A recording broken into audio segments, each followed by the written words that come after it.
انسان جب مر جاتا ہے، جب ان کی موت ہو جاتی ہے، جو ان کا عمل کا سلسلہ ہے، جو عمل کی ڈائری ہے، وہ بند کر دیا جاتا ہے، ان کا سلسلہ ختم کر دیا جاتا ہے۔ لیکن 3 ایسا دروازہ ہے کہ مرنے کے بعد بھی اس کی نیکی وہاں تک پہنچتی رہے گی۔ مر گیا، ڈائری بند، لیکن وہاں تک اس کا ثواب ان کی نیکی ان کو پہنچا دیا جائے گا 3 طریقے سے۔ 3 دروازہ ایسا ہے کہ جہاں سے اس کو نیکی مل سکتی ہے۔ السلام علیکم دوستو، کیسے ہیں؟ امید کہ آپ سب خیر و عافیت سے ہوں گے۔ اللہ تبارک و تعالی ہم تمام لوگوں کی حفاظت فرمائے، آمین۔ دوستو،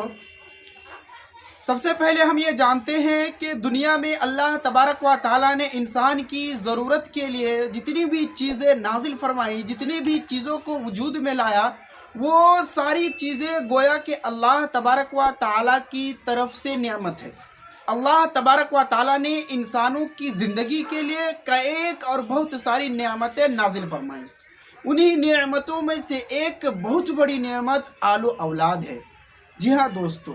جس کو اللہ تبارک و تعالی نے اولاد سے نوازا ہے، گویا کہ وہ اللہ تبارک و تعالی کے اس نعمت کا حقدار ہو گیا۔ ہم میں سے بہت سارے لوگ بانجھ بھی ہوتے ہیں، بانجھ تو نہیں ہوتے، اولاد ہونے کے باوجود بھی ان کے پاس نہیں رہتا، یا تو مر جاتے ہیں یا پھر کچھ اور گھٹنا یا پھر کوئی واقعہ حادثہ پیش آنے کی وجہ سے وہ بے اولاد اور وہ ان سے محروم رہ جاتا ہے۔ تو ایک جو نعمت ہے بہت بڑی نعمت ہے۔ دوستو، جب اللہ تبارک و تعالی نے ہم انسانوں کو اولاد جیسی نعمتوں سے نوازا ہے، ہم انسانوں کو اس کا حقدار بنایا کہ ہم اولاد صاحب اولاد ہو جائے، ہم اولاد والے ہو جائیں، تو کیا ہمارے اوپر کوئی ذمہ داریاں نہیں بنتی؟ کیا ہمارے لیے ضروری نہیں کہ ہم کسی ذمہ دار کو ادا کریں؟ ضرور، جب اللہ تبارک و تعالی نے ہمیں اتنی بڑی نعمت سے نوازا ہے، اتنی بڑی نعمت ہمیں عطا کیا ہے، تو اس کے بدلے میں اس کے حق کو تو پورا کرنا ہی ہوگا۔ دوستو، اولاد ایک نعمت اگر ہے تو صرف اس کے لیے کھانا پینا کپڑا لباس اس کو دے دینا، اس کے لیے مہیا کر دینا کافی نہیں ہو جاتا۔ جی ہاں دوستو، اپنے اولاد کے لیے کھانا پینا کپڑا اور بھی جو ضرورت کی چیزیں ہیں اسے دے دینا، اس کے لیے اکٹھا کر لینا، جمع کر لینا کافی نہیں ہے، بلکہ ساتھ میں اسے تعلیم دینا، اس کو علم حاصل کروانا، یہ ساری چیزیں بھی ان تمام چیزوں میں شامل ہے۔ اللہ تبارک و تعالی نے قرآن مجید کے اندر ارشاد فرمایا ہے کہ یا ایھا الذین آمنوا قوا انفسکم واہلیکم نارا، کہ اے ایمان والو، اے لوگو، جو تم لوگ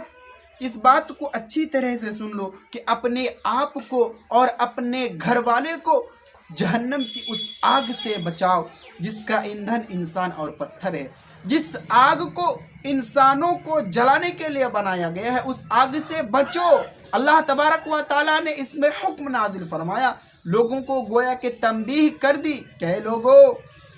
اپنے آپ کو، اور صرف اپنے آپ کو نہیں، اپنے آپ کو بچانے کے ساتھ ساتھ اپنے گھر والوں کو، اپنے حال و عیال کو، اپنے اولاد کو بھی اس آگ سے بچاؤ جس آگ کو کہ اللہ تبارک و تعالیٰ نے صرف اور صرف انسانوں اور پتھروں کے لیے پیدا کیا گیا، جس آگ کو اللہ تبارک و تعالیٰ نے انسانوں کو جلانے کے لیے بنایا ہے۔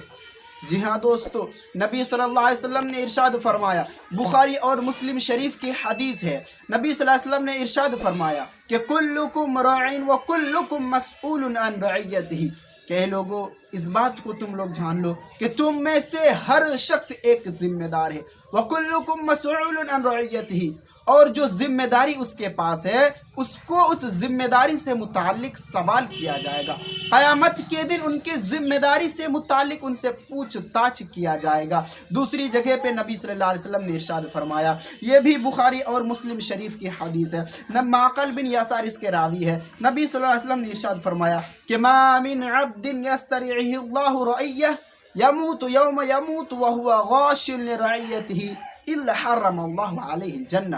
کہ اللہ تبارک و تعالیٰ نے اگر کسی شخص کو ایک ذمہ دار بنایا اور وہ شخص اپنی ذمہ داری کو نہیں نبھاتا، اپنے رعیت کے ساتھ وہ دھوکہ کرتے رہتا ہے، تو اللہ تبارک و تعالی اس پر جنت کو حرام کر دیتا ہے۔ جی ہاں دوستو، یہ بخاری مسلم شریف کی حدیث ہے کہ اللہ تبارک و تعالی اس شخص پر جنت کو حرام کر دیتا ہے جو اپنی ذمہ داری کو نہیں ادا کرتا، جو اپنی ذمہ داری کو نہیں نبھاتا، اپنی ذمہ داری کو پورا نہیں کرتا۔ نبی صلی اللہ علیہ وسلم نے ارشاد فرمایا کہ کلکم راعٍ وکلکم مسئول عن رعیتہ۔ آگے اسی حدیث میں ہے الرجل راع وهو مسئول والرجل راع فی اہلہ وهو مسئول عن رعیتہ، کہ ایک شخص، ایک مرد اپنے گھر والوں کا، اپنے بیوی بچوں کا، اپنے اولاد کا رعیت ہے، وہ ان کو ذمہ دار بنایا گیا، اور قیامت کے دن ان کو ان کی ذمہ داری سے متعلق سوال کیا جائے گا۔ قیامت کے دن ان کو اس کی ذمہ داری سے متعلق پوچھا جائے گا۔ اگر اس نے اپنی ذمہ داری کو ادا نہیں کیا، اپنے اولاد کا صحیح تربیت نہیں کیا، ان کو علم حاصل نہیں کروایا، دین اسلام کی سمجھ ان کو نہیں دیا، تو قیامت کے دن کیا ہوگا کہ ہم اپنی ذمہ داری کو ادا کرنے والوں میں سے ہوں گے؟ نہیں، ہماری قدم اس وقت نہیں ہلے گی، ہم اللہ کا اس سوال کا جواب نہیں دے پائیں گے۔ لہٰذا دوستو، وقت رہتے ہوئے اور ٹائم رہتے ہوئے ہمیں اس چیزوں پر دھیان اور دینا ہوگا، ہمیں اس ذمہ داری کو ادا کرنا ہوگا کہ ہم اپنی اس ذمہ داری کو ادا کریں۔ اسی طرح سے دوستو، حضرت ابو ہریرہ رضی اللہ تعالی عنہ ارشاد فرماتے ہیں،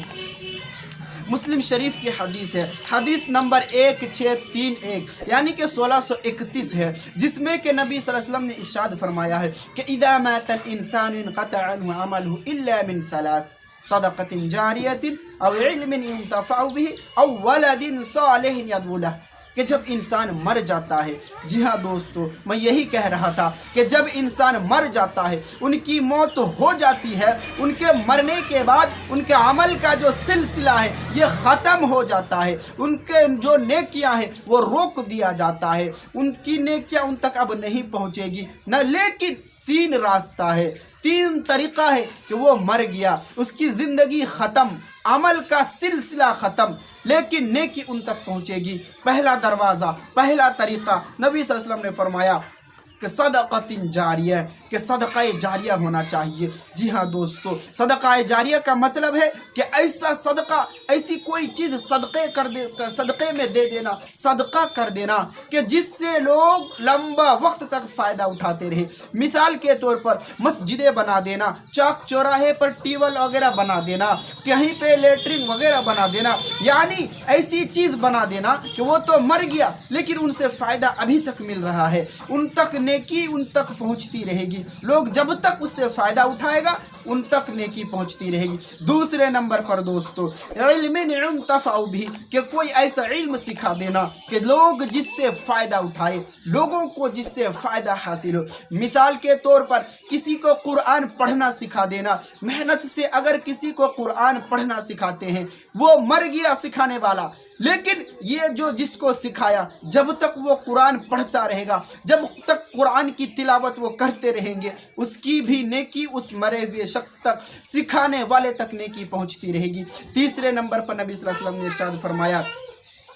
او ولد صالح یدعو له، یا پھر نیک اولاد جو اپنے ماں باپ کے لیے دعا کرتا ہو۔ جی ہاں دوستو، تیسرے نمبر پر اولاد ہی کو بتایا کہ اگر کوئی اولاد نیک ہے، جس کی اچھی تربیت کی گئی، جس کو کہ صحیح علم، دینی علم سے عطا کیا گیا، اور وہ اولاد ماں باپ کے مرنے کے بعد ان کے لیے دعائیں کرتے رہتا ہے، ان کے لیے مغفرت کرتے رہتا ہے، ان کے لیے بھلائی کا کام کرتے رہتا ہے، تو اس کی نیکی ان تک پہنچتی رہے گی۔ ماں باپ دنیا میں نہیں ہے، عمل کا سلسلہ ختم، لیکن اس کی نیکی اس تک پہنچتی رہے گی۔ یہ مسلم شریف کی حدیث ہے، حدیث نمبر 1631 ہے۔ لہٰذا دوستو، اللہ تبارک و تعالیٰ نے ہمیں اولاد کی نعمت سے نوازا ہے، ہمیں ان کے حقوق کو ادا کرنے کی توفیق عطا فرمائے۔ ہم اللہ تبارک و تعالیٰ سے دعا کرتے ہیں کہ ہم تمام مسلمانوں کی حفاظت فرمائے، جو لوگ ہمارے درمیان نہیں ہے، اس دنیا سے گزر گئے ہیں، اللہ تبارک و تعالیٰ ان کو اپنی رحمت کے سائے کے نیچے رکھے۔